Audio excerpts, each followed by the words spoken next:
that was a point in time I started to say, maybe I should see if I want to take a redirection in my career, and this idea of being a controller / CFO for maybe a real estate company might be something interesting.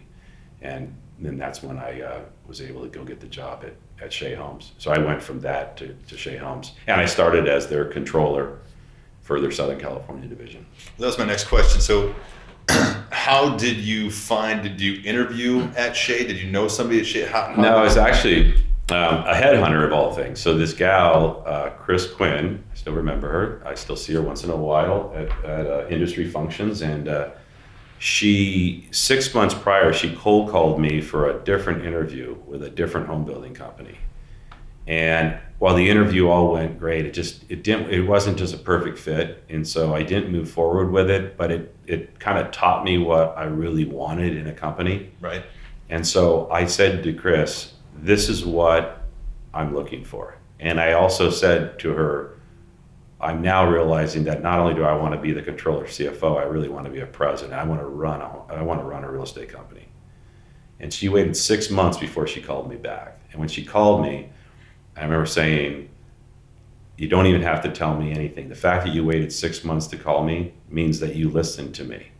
And I'll go to whatever interview you got lined up for me, because I believe that you didn't. If you would have called me 3-4 days later or a couple weeks later, I would ask more questions. So right.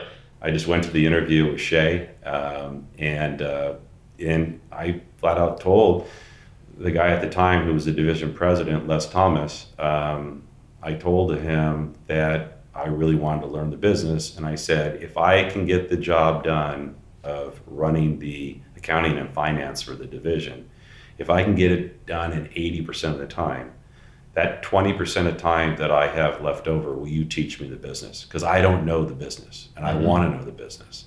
And Les said yes to that, which was awesome. He knew right out of the gate, I understood the finance and accounting, and that was his weakness. He was really more of an operations guy and a marketing guy, and he was good at running the company. So we became kind of a good team together, where I was really helpful to him in understanding what was going on financially. And he was just as great, phenomenal in terms of really doing what he said, which was letting me understand architecture, community development, going through and understanding operations, walking the field with him. And so that was really the best decision I ever made. It was great from doing the job, but it was more important for me was the growth that I was able to have, because he was committed to doing that for me. And it was great for him. It was great for him because we made a great partnership. Exactly. and his needs relative to, if you're running a company, if you don't really understand finance and accounting, you better have someone you trust that does, because there are such critical decisions that are made, and the books and records have to be kept.